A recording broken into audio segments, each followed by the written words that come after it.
Hello दोस्तों, इस video में आपका स्वागत है। मेरा नाम है विपुल नकुम। दोस्तों, आज हम एक एग्जाम्पल को साथ में लेके एक घटना को समझेंगे।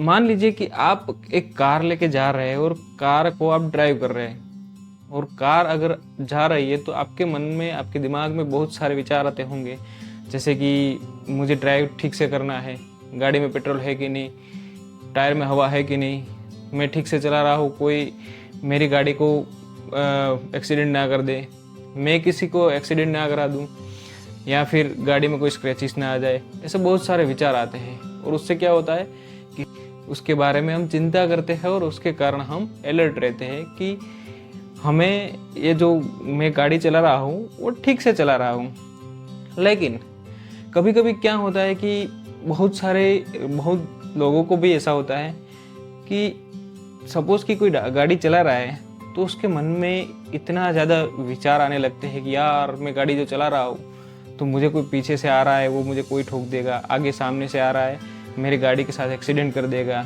या फिर मेरी गाड़ी में पंचर हो जाएगा तो क्या होगा, मैं क्या करूँगा आगे जाके, मेरी गाड़ी में कहीं एक्सीडेंट हो गया तो क्या होगा, वगैरह वगैरह बहुत सारे विचार आते हैं। इतनी सारी आशंकाएं जन्म लेती है अपने दिमाग में। फिर क्या होता है, धीरे धीरे पर्सन अपने आप ही डरने लगता है। उसके कारण उसको टेंशन आता है, चिंता होती है, फिर चिड़चिड़ापन होता है। कोई उसको बुलाए तो वो भी ठीक से जवाब नहीं दे पाता है, या फिर क्या करते हैं कि उसके ऊपर चिल्लाते हैं, अरे यार तू मुझे परेशान मत कर, बेचैन रहने लग जाते हैं। यानी कि तरह तरह की आशंकाओं के कारण उसके अंदर एक जो डर बैठ गया है, तो वो क्या करते हैं, ऑब्जर्व किया करते हैं कि यार कोई डेंजर सिग्नल तो नहीं है, कोई प्रॉब्लम तो नहीं होगा मुझे। उसके साथ साथ फिजिकल कुछ न कुछ प्रॉब्लम्स उसके साथ चलते रहते हैं ड्राइविंग के दौरान, जैसे कि धड़कनें तेज हो जाना, सांस बहुत ज़्यादा तेज चालू हो जाना, यहाँ पे पसीना पसीना हो जाना, हाथ में जो है वो ट्रेमर आना, ट्विचिंग आना, ऐसा सब कुछ है। मतलब जो है वो तनावग्रस्त होना, सर दुखना, थकान महसूस करना। कभी कभी घर जाके भी ड्राइविंग बंद कर दिया, फिर भी घर जाके भी वो शांति से सो नहीं पाते हैं। पेट खराब हो जाता है, बार बार यूरिनेशन के लिए जाते हैं, डेफिकेशन के लिए जाते हैं, पेट में जैसे कि मुझे शांति ही नहीं है। ऐसे बहुत सारे जो साइन आते हैं, तो दोस्तों ये जो साइन है वो कुछ पल के लिए आते हैं या फिर कुछ छोटे से समय के लिए आते हैं, तो उसमें कोई दिक्कत की बात नहीं है, क्योंकि ये जो साइन है वो चिंता के साइन है। लेकिन अगर ये परसिस्टेंट लंबे समय तक रहते हैं, ये सिर्फ गाड़ी चलाने के वक्त नहीं, घर की मतलब जो जीवन की जो भी रोजिंदा दिनचर्या है उसमें भी अगर वो प्रॉब्लम करते हैं, अगर घर में बैठे बैठे भी ऐसे विचार आने लग जाए, कुछ डर लगने लग जाए, कुछ आशंकाएं मन में पैदा होने लग जाए, अरे यार अभी कुछ हो गया तो, अरे मेरे ऑफिस में कुछ हो गया तो, मेरी जॉब चली गई तो, मेरे घर में लाइट में कहीं ब्लास्ट हो गया तो, लाइट का कुछ शॉर्ट सर्किट हो गया तो, मेरा बच्चा जो है बाहर खेल रहा है, कुछ कोई ले गया तो, ऐसे बहुत सारे आशंकाएं जिस चिंताओं का कोई भी कारण नहीं है, फिर भी वो चिंता करने लग जाते हैं और वो ये लंबे समय तक ये चालू रहता है। इसके कारण ये सारा सब कुछ होता है। तनावग्रस्त रहते हैं, आशंका में डर में रहते हैं, बेचैन रहते हैं, टेंस रहते हैं और बार बार यूरिनेशन जाते हैं, हार्ट रेट बहुत ज़्यादा बढ़ जाता है, पसीना पसीना हो जाते हैं, मोस्ट ऑफ द टाइम उसको सर दुखता है। ये सब कुछ सारे सिम्टम्स उसको रहते हैं। तो दोस्तों इसको कहते हैं anxiety disorder, generalise anxiety disorder. Anxiety disorder यानी कि चिंता का रोग। कभी कभी हमें लगता है कि यार ऐसा भी रोग होता है, लेकिन हाँ, ये एक मेडिकल कंडीशन है। हमारे ब्रेन में जो एक केमिकल है कोर्टिसोल करके, उसके इम्बैलेंस के कारण, उसके कम हो जाने के कारण ये जो साइन और सिम्टम्स है वो आते हैं। तो हमें वो सावधान रहना चाहिए। दोस्तों आज मैं ये बात क्यों कह रहा हूँ, क्योंकि 2019 के WHO के जो सर्वे हुआ था, उसमें साइकियाट्री जो सर्वे हुआ था, उसमें जो दुनिया में वर्ल्ड में पूरी पॉपुलेशन है उसमें 31% यानी कि 31% जो लोग हैं वो एंजाइटी डिसऑर्डर से परेशान हैं। यानी कि 301 मिलियन लोग एंजाइटी डिसऑर्डर से परेशान हैं। यानी कि ये बहुत बड़ा आंकड़ा है। साइकियाट्रिक डिसऑर्डर जो बोलते हैं, यानी कि मानसिक बीमारी जो बोलते हैं, वो मानसिक बीमारी में सबसे ज़्यादा एंजाइटी डिसऑर्डर होता है। दोस्तों बहुत सारे फॉर्म होते हैं, बहुत सारे अलग अलग रिप्रेजेंटेशन होता है एंजाइटी डिसऑर्डर में। जैसे कि पैनिक एपिसोड हो गया, फिर फोबिया हो गया, अलग अलग टाइप का फोबिया हो गया, जैसे कि सोशल एंजाइटी डिसऑर्डर है, यानी कि कहीं भी बार सोशल गैदरिंग में वो जा नहीं पाते हैं, या फिर फोबिया है, किसी चीज़ से फोबिया है, किसी जगह से फोबिया है, या फिर OCD जिसको बोलते हैं, ऑब्सेसिव कंपल्सिव डिसऑर्डर जिसको बोलते हैं, ये भी एंजाइटी डिसऑर्डर का ही एक टाइप है। तो ये सारे जो डिसऑर्डर है वो जनरली मेन तो ये इसका बेसिक कारण यही है कि उसको चिंता का रोग है। तो दोस्तों आपने समझ लिया होगा कि चिंता रोग यानी कि एंजाइटी डिसऑर्डर में होता क्या है। ये सारे साइन और सिम्टम्स है। अगर ऐसे साइन और सिम्टम्स आते हैं तो हमें एक बार बारीकी से सोचना होगा और डॉक्टर को दिखाना होगा।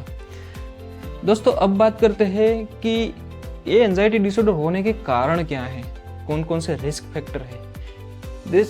ऐसे तो साइंटिस्टों ने बहुत ज़्यादा इसके ऊपर रिसर्च किया है, लेकिन इसका कोई भी रूट कोज इतना परफेक्टली ढूंढ नहीं पाए, लेकिन बहुत मल्टीपल कारण एक साथ देख पाए हैं कि ऐसे ऐसे कारण मोस्ट ऑफ द पेशेंट्स में दिखते हैं।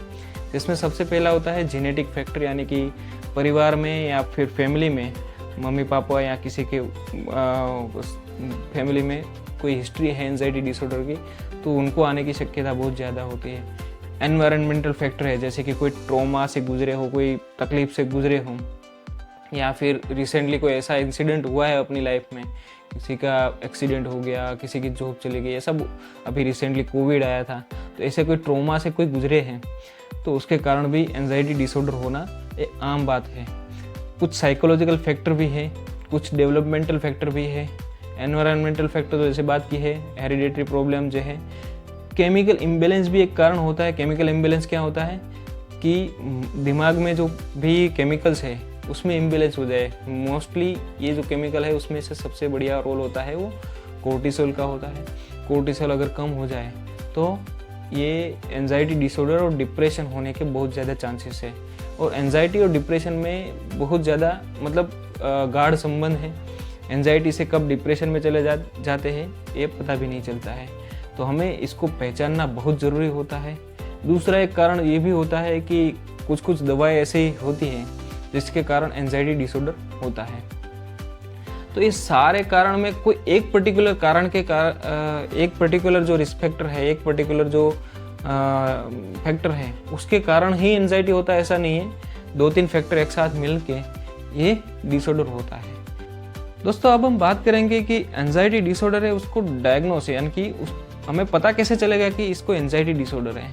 कभी कभी ये जो सिम्टम्स आते हैं ना, जैसे कि पसीना पसीना हो जाना, हार्ट रेट बढ़ जाना, जो फिजिकल सिम्टम्स आते हैं ना उसके कारण हमेशा ही कन्फ्यूज़न होता है कि इनको या तो हार्ट डिसीज़ है या फिर हाइपोथायरॉयडिज्म है, हाइपरथायरॉयडिज्म है।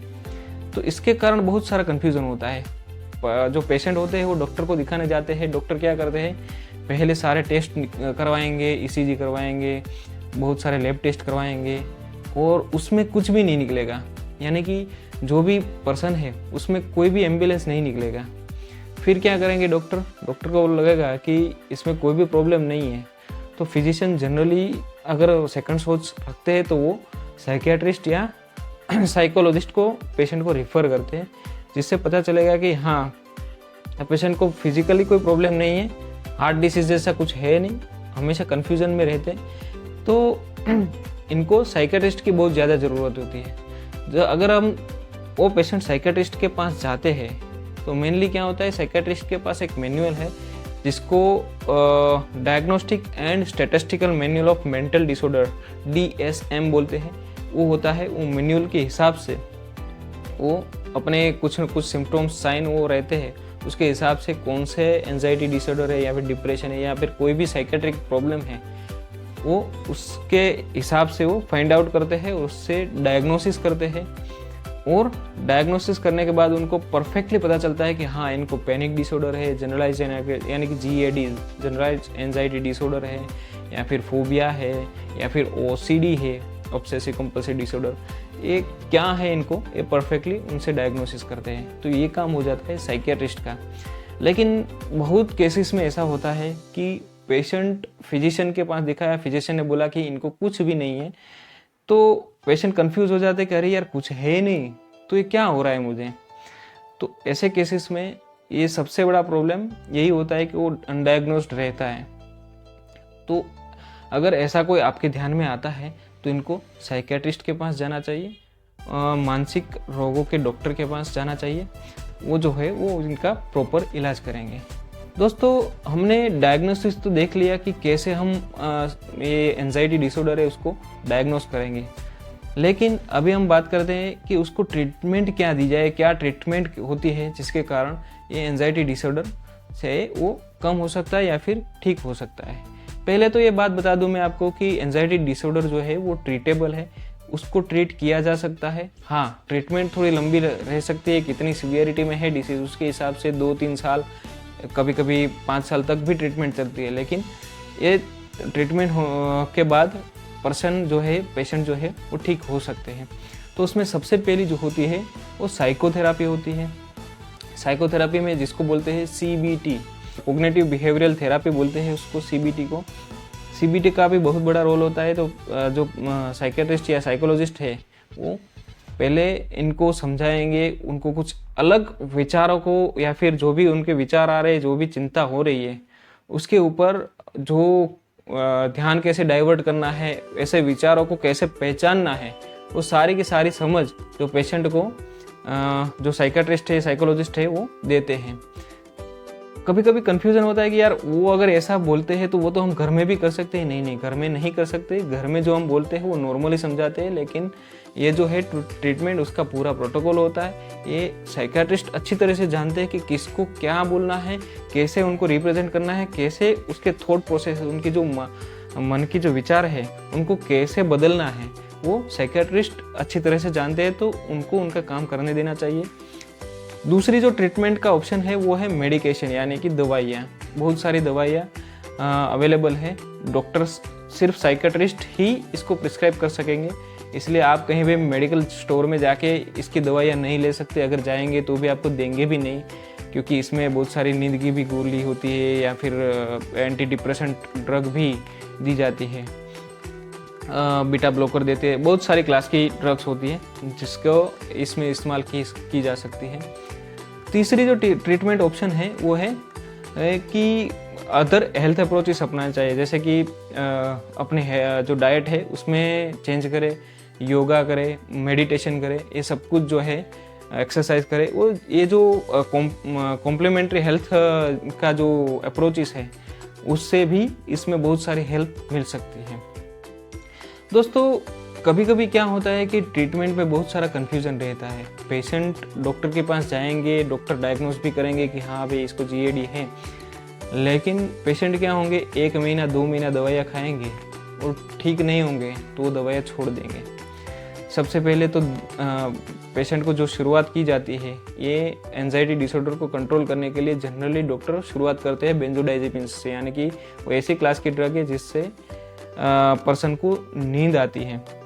तो ऐसी दवाइयों के 1-2 महीने लेंगे और फिर छोड़ देंगे तो उसकी बहुत सारे साइड इफ़ेक्ट हो जाएगी। फिर एक तो उसको इमीडिएटली रिमूव कर दिया तो एंजाइटी के जो लक्षण थे वो लक्षण बहुत ज़्यादा बढ़ जाएंगे। और दूसरी चीज़ इंसोम्निया का प्रॉब्लम हो जाए, यानी कि सो भी नहीं पाएंगे, नींद का भी प्रॉब्लम हो जाएगा, यानी कि बहुत सारे प्रॉब्लम होंगे, ये ट्रीटमेंट को वर्स कर देंगे। तो कभी भी पेशेंट को वो ट्रीटमेंट बीच में अपने डॉक्टर की सलाह के बगैर बंद नहीं करनी है। सबसे पहला ये मुद्दा है। दूसरा मुद्दा, ये जो मेडिसिन होती है उसमें सभी पेशेंट टू पेशेंट बहुत वेरी होता है, यानी कि ये पेशेंट को ये दवाई देंगे ठीक हो जाएगी ऐसा नहीं है, पैरासीटामोल देंगे तो बुखार खत्म हो जाएगा ऐसा नहीं है। एंजाइटी डिसऑर्डर साइकोट्रिक डिसऑर्डर है।